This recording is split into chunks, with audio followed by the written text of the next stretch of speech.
Salut à tous, c'est Lénaris. Aujourd'hui, le test de la CBF 600N de 2007. Allez, c'est parti!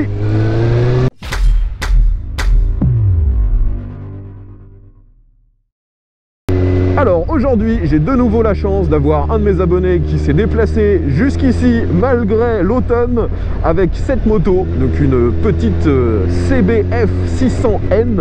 Alors si vous connaissez pas hein, déjà tout ce qui est CB chez Honda, ce sont souvent des roadsters. Donc là, CBF, ça veut dire un roadster pas trop poussé, vu que la plupart du temps, quand c'est poussé, c'est plutôt CBR. Cette machine en fait est un roadster, on va dire un mix entre un utilitaire et un roadster un petit peu sport. C'était une moto dérivée de la Hornet 600. On retrouve d'ailleurs un moteur assez similaire. Déjà au niveau de la cylindrée, c'est exactement la même chose, sauf que contrairement à la Hornet qui faisait un peu plus de 90 chevaux, ici on est avec un moteur qui produit uniquement 78 chevaux. Alors la moto que l'on me prête aujourd'hui est quand même pas mal accessoirisée et modifiée au niveau du style. On retrouve déjà plein de pièces anodisées en bleu pour faire un rappel avec la couleur de cette moto, qui est d'ailleurs dans une couleur assez peu diffusée à l'époque, hein, blanc et bleu, ce qui lui va à ravir. Je pense que ça doit être la plus belle couleur qui était dispo sur cette CBF 600. Donc dans les accessoires, on retrouve les bouts de guidon, les poignées, on a un petit couvre-mètre cylindre de frein, on a également les leviers de frein et d'embrayage qui ont été remplacés par des modèles réglables que l'on connaît tous, hein, c'est du AliExpress. Et pour finir sur le style, on a également un passage de roue Air Max ainsi qu'un garde-boue arrière Air Max également peint dans le blanc de la carrosserie. Et j'ai oublié les deux rétros qui eux aussi ne sont pas d'origine. Bon, en fait cette moto a tellement d'accessoires que j'en ai encore oublié. On a également les clignotants à l'avant qui ont été remplacés par des modèles bien plus petits que ceux d'origine. Au niveau technique, la seule modification qui a été apportée, c'est l'échappement qui a été remplacé par un modèle de chez MIV. Aujourd'hui, il n'y a pas la chicane, donc vous devriez bien l'entendre. Alors quand on monte sur cette CBF 600, on s'aperçoit tout de suite que la moto est assez basse. Et ça, c'est plutôt un bon point. Par contre, la selle et le réservoir sont eux un peu larges. Donc malgré la hauteur de selle assez basse, eh bien on n'est pas si comment dire à l'aise que ça quand on est très petit. Mais je vous rassure, moi je mesure 1m70 et j'arrive quasiment à mettre les deux pieds à plat, ce qui est quand même très bon comparé aux autres machines concurrentes de l'époque. La position sur la moto est assez droite. J'ai le buste un petit peu basculé vers l'avant parce que vous voyez le guidon a été remplacé également par un guidon street, ce qui m'écarte les bras un peu sur le côté. Je pense qu'avec le guidon d'origine, j'aurai au final le buste encore plus droit. Là, ça me donne une position un peu plus sport, on va dire. Là, je suis en ville à 50 km/h en 6e à peine 2500 tours. Et la moto, elle reprend. Elle reprend sans rechigner, sans vibrer, le moteur montre aucun signe de faiblesse, ça c'est vraiment bien. Et pourtant on n'est pas sur un moteur technologique, c'est un moteur assez simple, à carburateur et à refroidissement liquide quand même. Allez, j'accélère un peu. Les suspensions sont bien raidos, hein. Lorsqu'il y a des petites bosses, j'ai quasiment le cul qui saute de la selle à chaque fois. Alors testons un petit peu la maniabilité de cette machine. Est-ce que ça se penche facilement? Bah pas vraiment. En fait c'est pas difficile, hein. Ce serait abusé de dire que c'est difficile. Mais si je compare avec sa concurrente la plus proche de l'époque, la XJ6, eh bien la XJ est beaucoup plus maniable, beaucoup plus facile à prendre de l'angle. Donc nous voilà ici pour faire le 0 à 100. Je rappelle qu'on est donc sur un 600 cm3 de 78 chevaux et la moto pèse tout plein fait à peu près 210 kg si je me souviens bien. Donc il n'y a pas d'ABS, il n'y a pas de traction control, il n'y a globalement rien de technologique. On est parti pour le 0 à 100. Allez, let's go!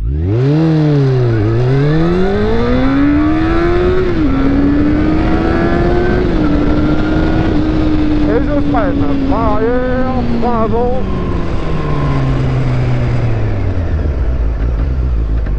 Alors le moteur, on l'entend bien, hein, ça, le Pommiv, il fait du bois ouf là. L'accélération sinon est assez linéaire, on arrive à un petit peu plus de 100 km/h, on arrive à 100 à peu près en deuxième. Je vais essayer de refaire ça. Je fais le demi-tour, donc vous voyez que j'ai un pied complètement à plat, l'autre presque complètement à plat. Ce qui me gêne en fait, c'est les commandes qui sont juste au niveau de mon mollet. Je braque à fond, l'angle de braquage a l'air juste dans la moyenne. Alors, est-ce qu'on va réussir à faire le demi-tour sans sortir de la route? Eh bien oui, on arrive à rester sur la route, donc on a un angle de braquage tout à fait satisfaisant. On est reparti pour le 0 à 100, ce coup-ci je me concentre bien sur la vitesse pour voir à quel moment j'arrive à 100. Et ensuite on teste le freinage. Allez, let's go!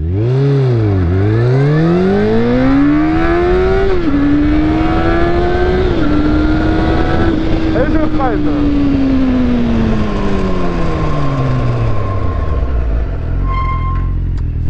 Il a tendance à couiner ce frein.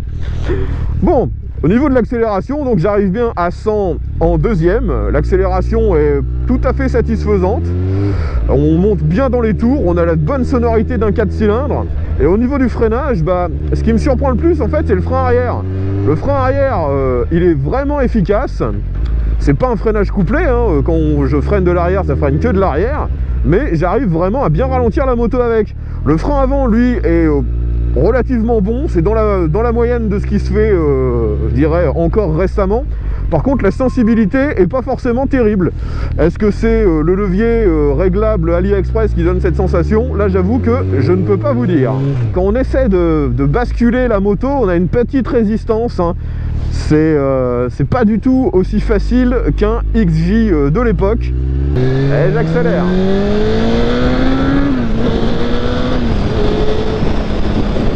Ah, les suspensions sont vraiment fermes, hein. Alors vous devez entendre un espèce de grésillement. En fait, vous voyez, c'est le rétro. Il doit avoir, comment dire, la vitre qui est légèrement décollée. Ça vibre et ça fait beaucoup de bruit. Alors parlons un petit peu des commodos. Ce sont globalement les mêmes commodos que sur toutes les japonaises de ces 25 dernières années. On a sur la gauche de quoi gérer tout ce qui est éclairage et le klaxon. Et sur la droite, démarreur, coupe-circuit, ainsi que le bouton pour les feux de détresse.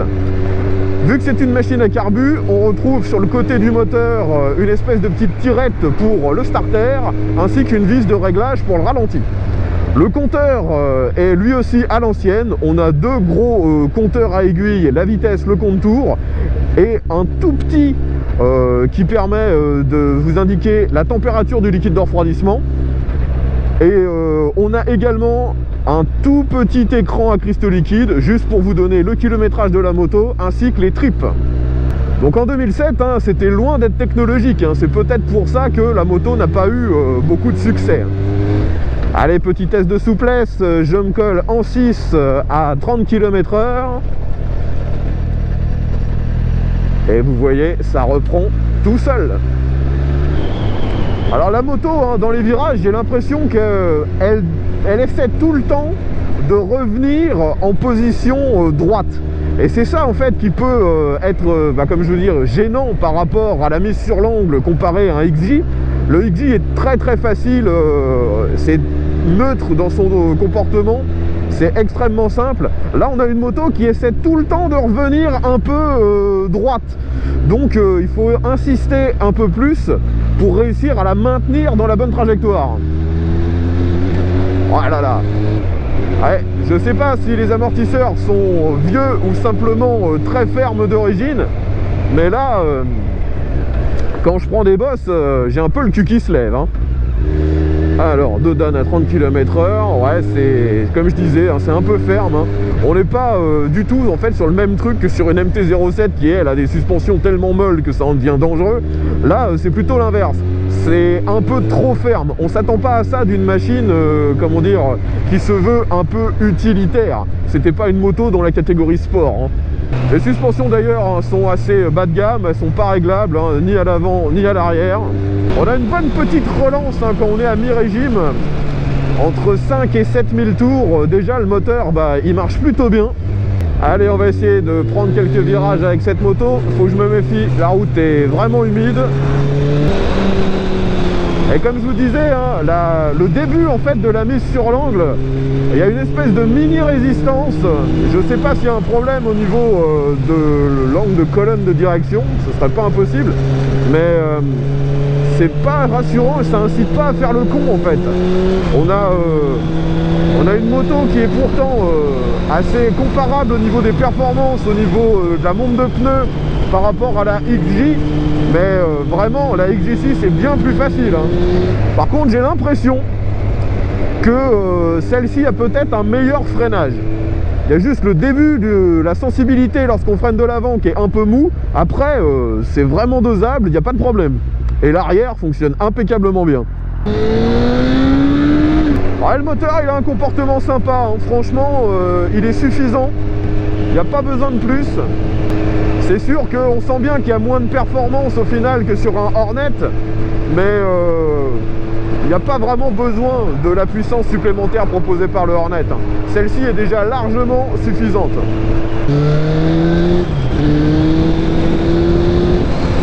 Ouais, ce qui est bien avec ce moteur, c'est on sent que c'est pas un moteur qui va être piégeux ou difficile à gérer.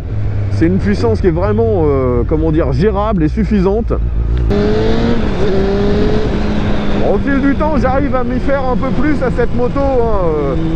On sent bien qu'elle est pas si, entre guillemets, difficile à manier que ça, hein. Mais elle est moins instinctive. Je dirais que il faut comprendre un peu le maniement de cette machine au début de la prise d'angle, qui est assez déstabilisant. De mémoire, la Hornet que j'avais testée, qui était avec une route 16 à l'avant, était un peu plus facile à prendre en main, et même, si je me souviens bien, la X11, qui est bien plus puissante, était elle aussi très très facile à prendre en main. Celle-là, je retrouve pas l'ultra facilité de ces deux autres modèles. Bon, la prise d'info, par contre, elle est vraiment impeccable. On n'a pas besoin de lâcher le guidon. Sonorité de l'échappement quand on essaie de faire un peu le con, elle est vraiment géniale.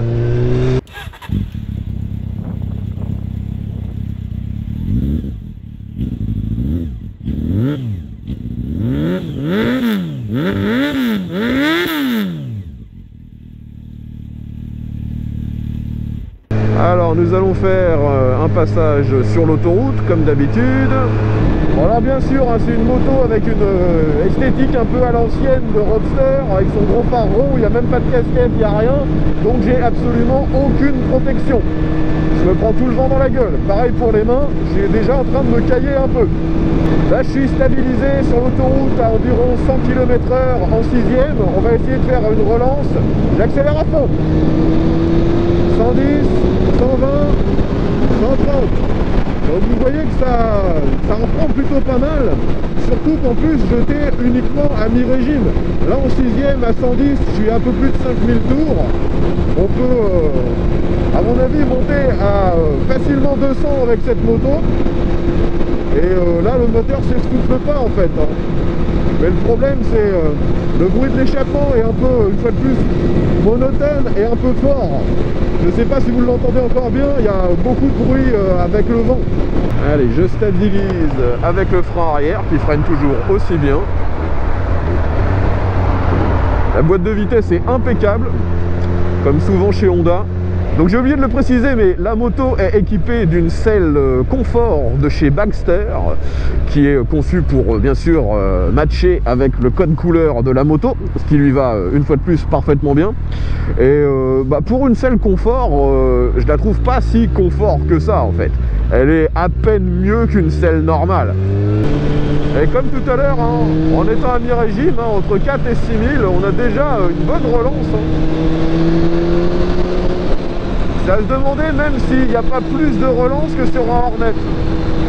Ouais, elle est un peu surprenante cette moto, parce que quand on essaye vraiment de faire le con et de monter à des vitesses bien au-delà des limites, et ben elle le fait sans difficulté, hein.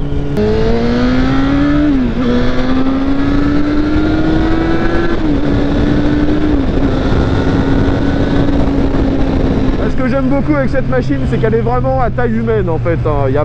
Personne n'a vraiment besoin de plus de puissance que ça.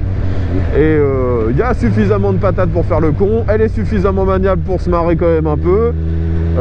Elle est pas trop lourde, ce qui fait qu'elle est gérable pour la plupart de tout le monde. Et au niveau même de la hauteur de selle, la plupart des gens vont s'y retrouver. C'est une machine qui est vraiment adaptée à la plupart des pilotes, hein. C'est plutôt pas mal. Je me demande en fait si ce qui m'handicape sur cette moto, si ce n'est pas ce guidon qui est au final trop large pour moi.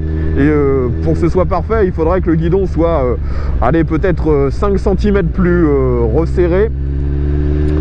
C'est peut-être ça qui me pénalise, j'avoue que je l'ignore. Donc vous l'aurez compris, hein, c'est finalement une moto assez sous-cotée, méconnue, et qui est vraiment pas mal. Au niveau consommation, on est en plus avec une machine qui est assez sobre. Le propriétaire me disait qu'en roulant cool, on est à 4,5 litres au 100 et en tapant dedans, on monte à un peu plus de 5,5 litres. Donc ça reste vraiment raisonnable. Au niveau pratique, vous pouvez bien sûr démonter la selle, donc c'est la selle passager qui se démonte sur cette moto, et on a un emplacement qui permet de mettre un bloc disque, un gilet et 2-3 bricoles. Ça reste suffisamment logeable. Un autre aspect pratique qui peut être intéressant, c'est la selle justement, elle est suffisamment large pour accueillir un passager, et celui-ci a facilement de quoi se maintenir grâce à 2 grosses poignées sur les côtés. Donc ça, si vous voulez une machine, on va dire un peu valorisante et compatible avec du duo, c'est une machine qui mérite qu'on s'y attarde. Donc maintenant, c'est une machine qui a un peu plus d'une dizaine d'années. D'occasion, ça se trouve entre 2500 et 4000 euros en fonction de l'état, du kilométrage, de l'année. C'est une moto qui est réputée pour être fiable. Et au niveau entretien, normalement, ça ne coûte pas forcément une fortune, vu que c'est une machine qui n'a pas de technologie, ni de, de procédures compliquées à cause de carénage ou ce genre de truc. Là, tout est plus ou moins accessible. D'ailleurs, cette moto, vu qu'elle fait 78 chevaux, elle est compatible avec le permis A2 lorsqu'on la bride à 34 chevaux.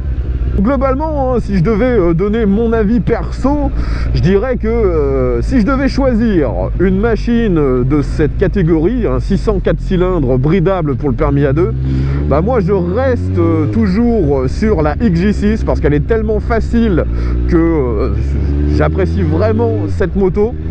Après, par contre, au niveau du look, je trouve vraiment que cette Honda est bien plus belle. Et rien que pour ça, ce serait difficile de faire un choix. Sachez qu'il existe aussi une CBF 600S, donc une version carénée, qui était un peu plus routière, on dira.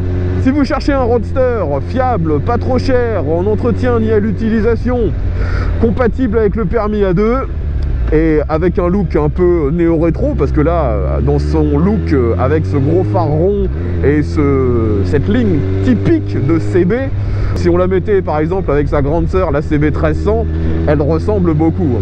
Et si vous cherchez une machine comme ça, c'est vraiment un bon plan. J'espère avoir fait le tour des caractéristiques de cette CBF 600N de 2007. Si vous avez des questions, bien sûr, mettez ça dans les commentaires.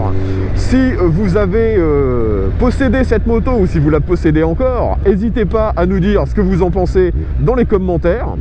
Je tiens encore à remercier le propriétaire de cette moto de s'être déplacé jusqu'ici en plein automne pour me la prêter afin que je puisse vous en faire le test. C'était très sympa de sa part et je reprécise que sur ma chaîne, l'essentiel des tests sont faits en collaboration avec mes abonnés. Donc n'hésitez pas à me contacter si vous souhaitez que je fasse le test de l'une de vos machines, que ce soit moto ou voiture. Tous les moyens de me contacter sont dans la description. Merci d'avoir regardé cette vidéo jusqu'au bout. Si elle vous a plu, pensez à la partager sur les réseaux sociaux et à mettre un petit pouce vers le haut. Il ne me reste plus qu'à vous faire un grand V et à la prochaine pour un nouveau test.